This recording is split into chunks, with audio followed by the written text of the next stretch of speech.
There are many people in the NHL draft universe that are saying Macklin Celebrini and Ivan Demidov are going to be the first two selections at the draft this year at the Sphere in Las Vegas. So if that is indeed the case, today we're going to try to answer the question, what do the Anaheim Ducks do with the number 3 pick? Hey everybody, welcome into Clearing the Benches, your one-stop shop for daily fresh hockey content. If you go ahead and hit your subscribe button right now, every single day we'll bring you in a new hockey video to enjoy. A lot of people think, Macklin Celebrini obviously is going to go number 1, and there are a ton of experts that are saying that the Russian superstar Ivan Demidov is going to go number 2, and I could see that happening.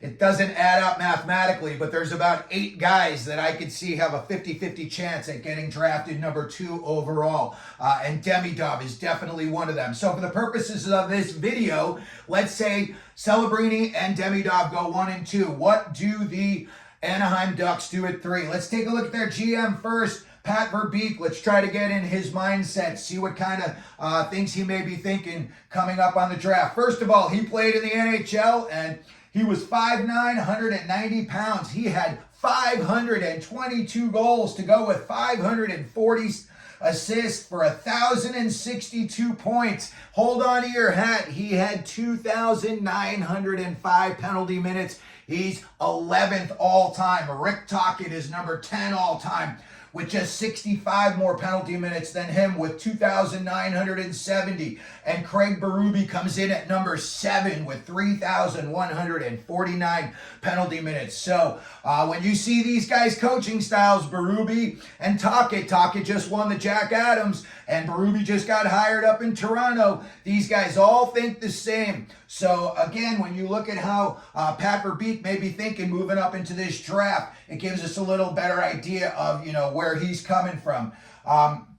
In 2003, Patrick Kane lived with Pat Verbeek when he was playing for the Honey Baked Under-16 team in Michigan. And Patrick Kane said that Verbeek was his mentor and he patterned his game after Pat Verbeek's game. So that is just, you could not get a bigger compliment than that. And again, Pat Verbeek won the Stanley Cup with the 1999 Dallas Stars. So he's done it all. That is for sure.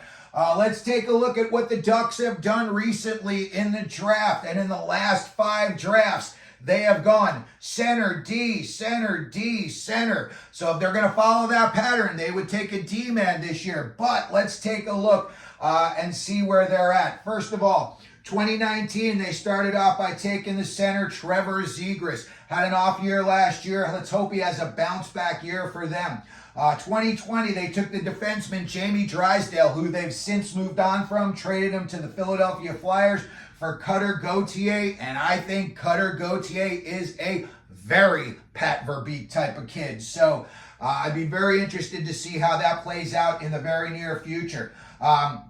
Another Pat Verbeek type of kid, Mason Mactavish. When you watch Mason Mactavish, think of him, his aggression factor went times 10. Then you would have what Pat Verbeek was when he played. 2022, they hit a home run right here with this kid on defense in Pavel Mintyukov. This kid is just very stable. He makes all the right decisions. He doesn't get rattled. He's got good escapability. He's a bigger kid. He can take the body. They really did well with that pick. And then last year, again, Pat Verbeek surprised a lot of people, and he went with Leo Carlsson over Adam Fantilli. And I think that's because he thinks that Carlson's a little bit more of an aggressive player, an aggressive skater. When you watch him, you can draw comparisons in his skating style to Nathan MacKinnon. When he gets that puck, he's really galloping, and he's a big kid, and he is just very difficult to knock off of the puck. So, again, in their last 5 years, center D, center D, center. So, if they were to take a defenseman, first of all, they would have their pick of the cream of the crop.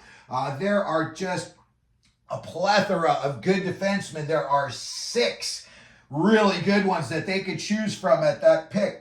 Artyem, Levshunov, Zeev Buium, Zayne Parekh, Silayev is going to be a shutdown defenseman. Sam Dickinson's a shutdown defenseman who can also help out offensively. And just a nasty kid overall to play against in Carter Yakemchuck. I could see Dickinson and Yakemchuck being very Pat Verbeek type of guys. So if I heard either one of those names go off the board at 3, would not surprise me at all. When we look at the forwards that they could pick from, first of all, you know what? You hear a lot of people talking about it. Tij Iginla, yeah, he's rising up the board, and he's rising up the board fast. Personally, I like Berkly Catton just a smidge more than I like Iginla, but again, that's Fords and Chevys.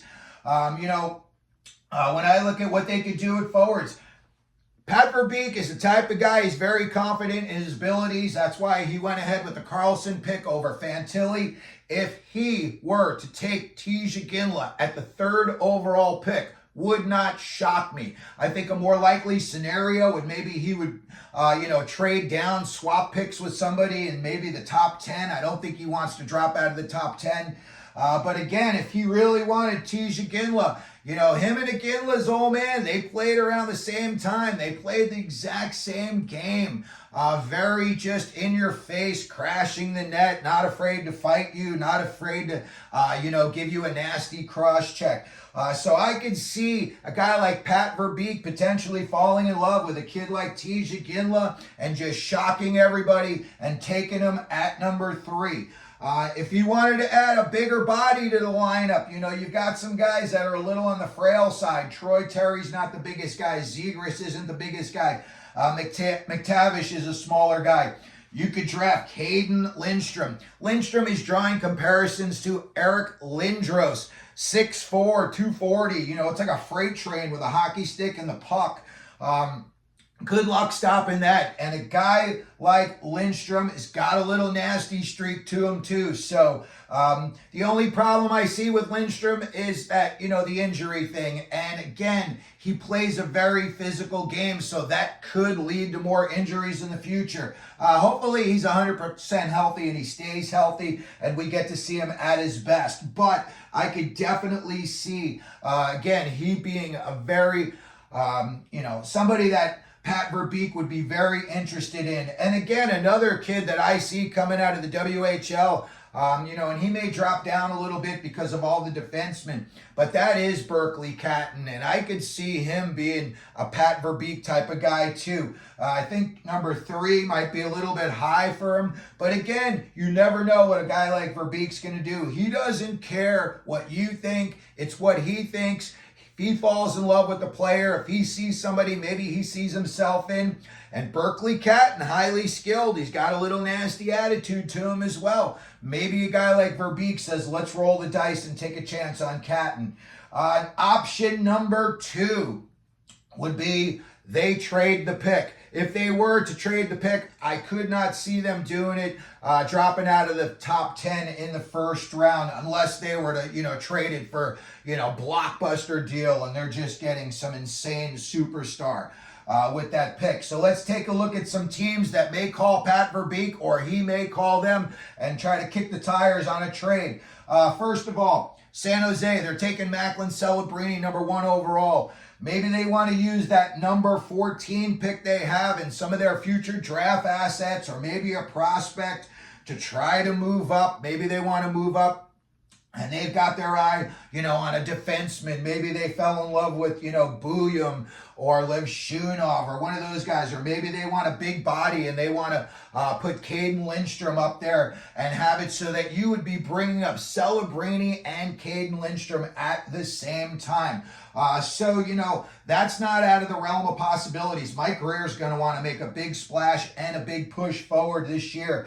And again, they've got a lot of assets and they've got a lot of draft picks. So there's a lot that they could do with that. And maybe they make an offer sweet enough that Verbeek says, you know what, I'll drop down to 14 because I'm getting the other things that I want in this deal.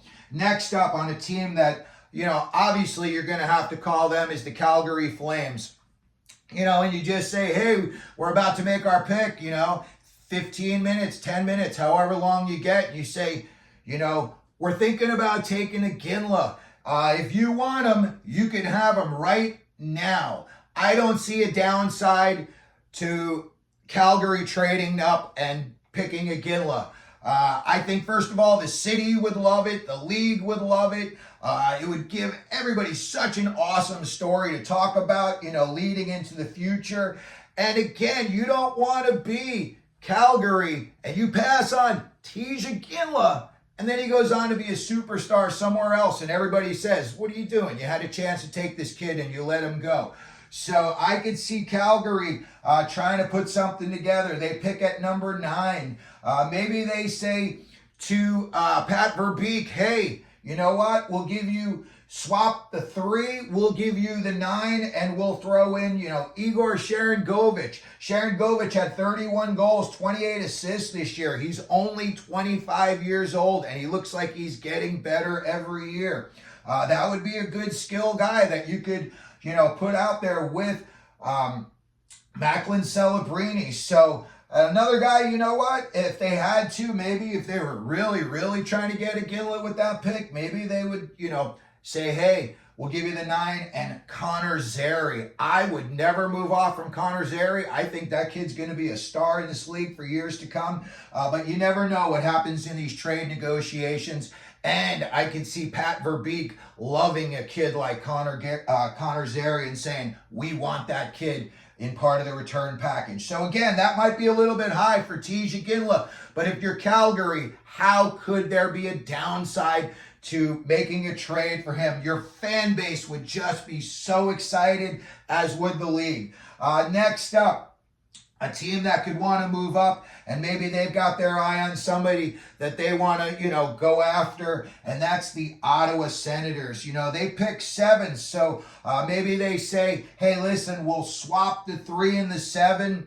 Maybe we'll throw in Jakob Chychrun. I've been hearing his name an awful lot, I saw him here in Arizona. I like the kid as a person. He seems like a really nice kid. But when you look at what he was projected to be, and you look at his numbers every year, it's very disappointing. And he's like a huge minus in his career as well. So when I look at a guy like that, you know what? Maybe they want to have him in Anaheim, and you could replace Jamie Drysdale. You just shipped him out. So this would be, you'd be getting the number 7 overall pick, and you could still, get any one of these defensemen. Some of these forwards may still be available, and Jakob Chychrun to go on the back end. So that could also be a possibility. And then finally, the last trade option I think that there could be would be with the former Arizona Coyotes, now Utah. And they are picking 6. So maybe they would say, hey, let's swap the number 6 for the number 3. Utah's got 10 second-round draft picks in the next 3 years. So maybe they say, hey, we'll give you this 6 and a bunch of draft picks, maybe a future draft pick. Go on our board, see what we've got, see what you like, let us know. Maybe they throw in a guy like Barrett Hayden. I think Hayden could get moved this offseason. But again, they've got tons of draft capital. So you would be able to, in the future, and again, you're only talking about in the top 60 picks. There's a lot of kids that are really, really good in the top 60 picks, and you just need one of them to hit, and it's a successful deal. And I could see a guy like Bill Armstrong, who loves everybody to be big, number 3. If he could get his hands on Silayev, or if he could get his hands on Catden Lindstrom, I would see him just getting very excited and wanting to make a deal and get it done in a hurry. So that's going to take a look at what we think the Anaheim Ducks could indeed do at the number 3 selection if Macklin Celebrini and Ivan Demidov are already off the board 1 and 2. Let me know what you think down in the comments section. If you could, please hit your like button, hit the subscribe button, and as we always do here at Clearing the Benches, let them know you're out there.